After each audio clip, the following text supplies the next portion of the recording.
Good afternoon, good morning guys. I will make raspberry muffin. So I have 1.5 cup raspberry muffin.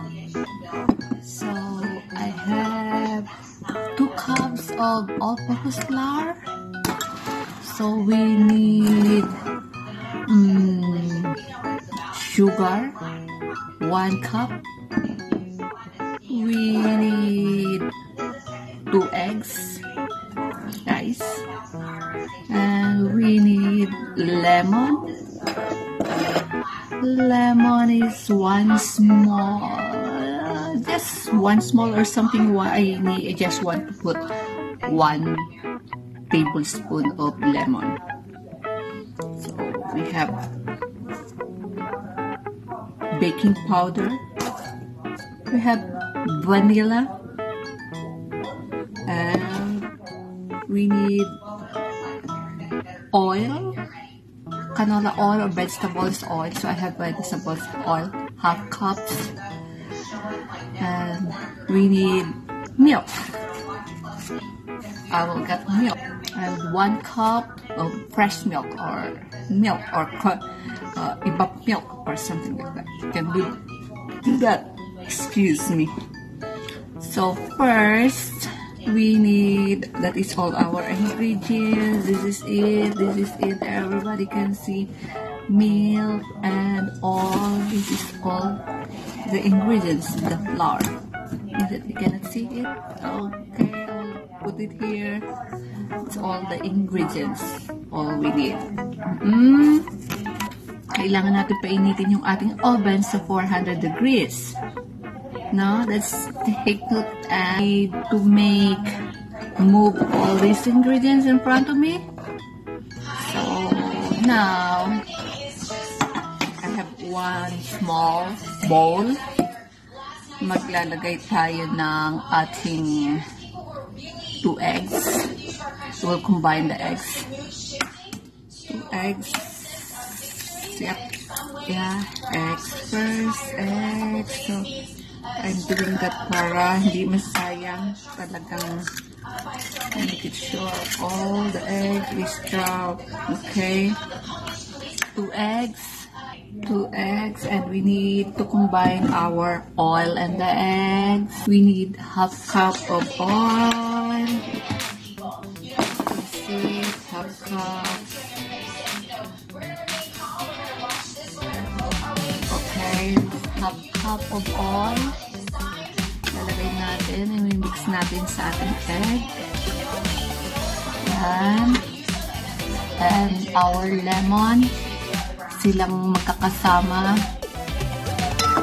We mix them together. So, I will squeeze all this lemon. Yeah. Mga 1 teaspoon. 1 tablespoon. I will squeeze directly. Wala na siyang sauce. So, I can squeeze this one and then mix together. Meron naman akong mixer, but I don't like to use. I'm lazy. So, maninong singing. Yan, para maganda. Okay. Mix it. Yeah. I will squeeze more.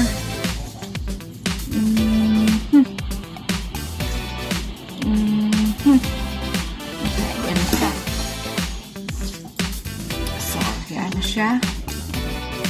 Na-mix ko na siya. Oh, la la la la la la. Then set aside na natin yan. Na-mix na natin. So we need 1 cup of milk. 1 cup of milk. Yan. So ito combine natin siya dito sa ating mix lang. Yeah. Mix them. Okay.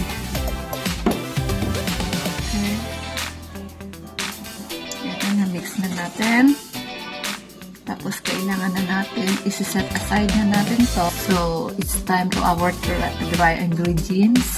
And ingredients. 2 cups of flour. Ito.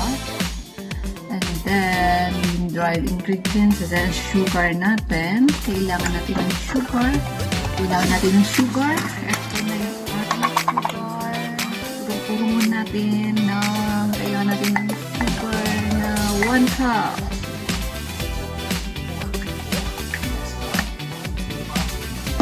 See? I don't want to make it really. Ayoko kasi masyadong sauce. So, niless ko ng konti yung sugar. So, ilalagay natin yung sugar dito sa ating flour. Combine. And then, the baking powder. So, 1 teaspoon of baking powder. Ilalagay natin siya. Yep. That's okay. 1 teaspoon. Some dry ingredients. And then, salt. I have a half teaspoon of this salt already. Okay. Sama. And then, mix natin and mix natin sila.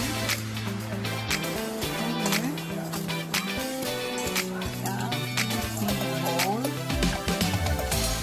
And then, ito na yung ating wet ingredients. Ilan-mix natin dito sa bowl natin sa flour. So, be careful na hindi siya mag-overmix.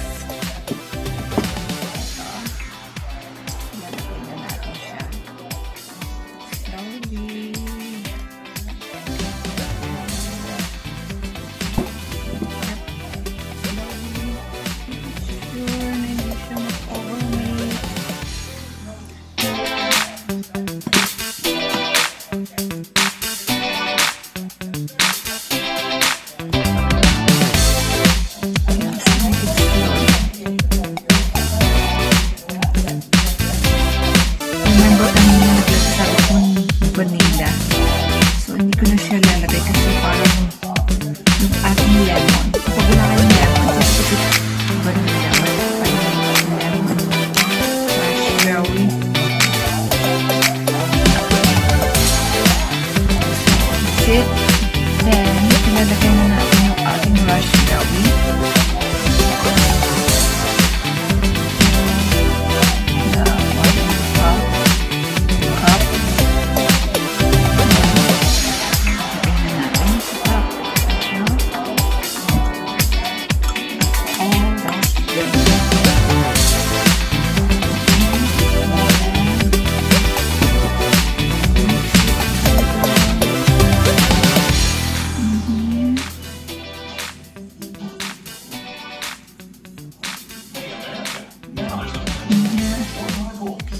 Parang may nakikita kasi akong konting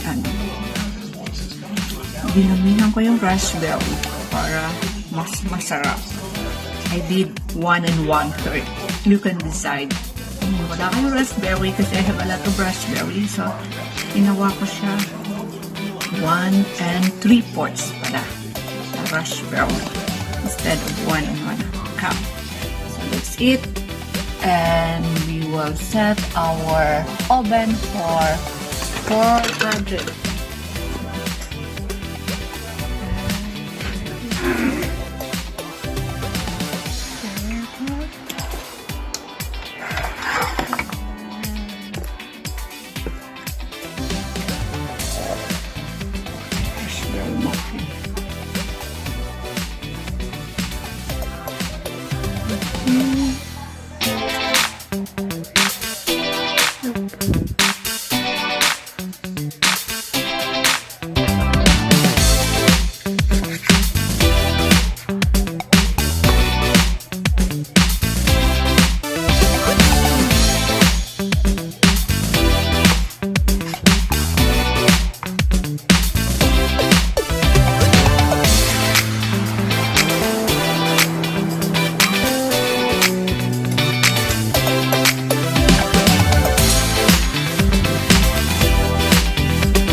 So, isa-set natin sa 20 minutes, 16 to 20 minutes. I will make it the cooking time. I will make it 18 para safe. Okay, start. Yep. Yan. Now, lalagay na natin. Lalagay na natin siya. So, I have another one. Yeah, it's almost done. One more minute. Look at that, it's almost done. I have another extra there, so I make 12, 13, 14, 15, 16 big muffins. Okay. Okay, almost done. Oh, it's done. So we'll remove. Say it's done, and it's time to remove. Oh, sure.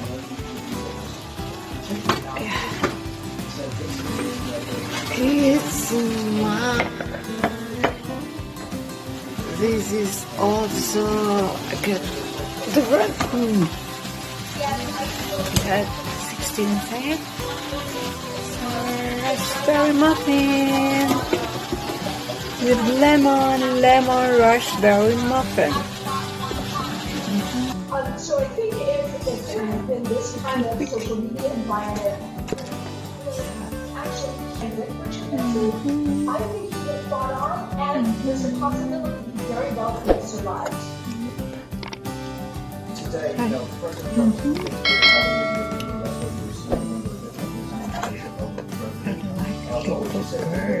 what action steps would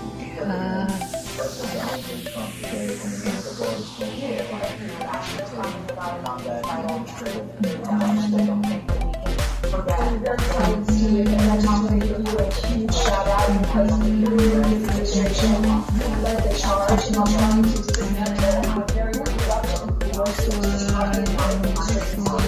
like the groundwork for it. And now there's discussion that if President Trump is reelected, which I think he's got a great shot at winning, that plan of doing this kind of going on is going to put into effect. And there's groundwork being laid on this. I don't think we can move this far. I think going forward, there's one transfer here.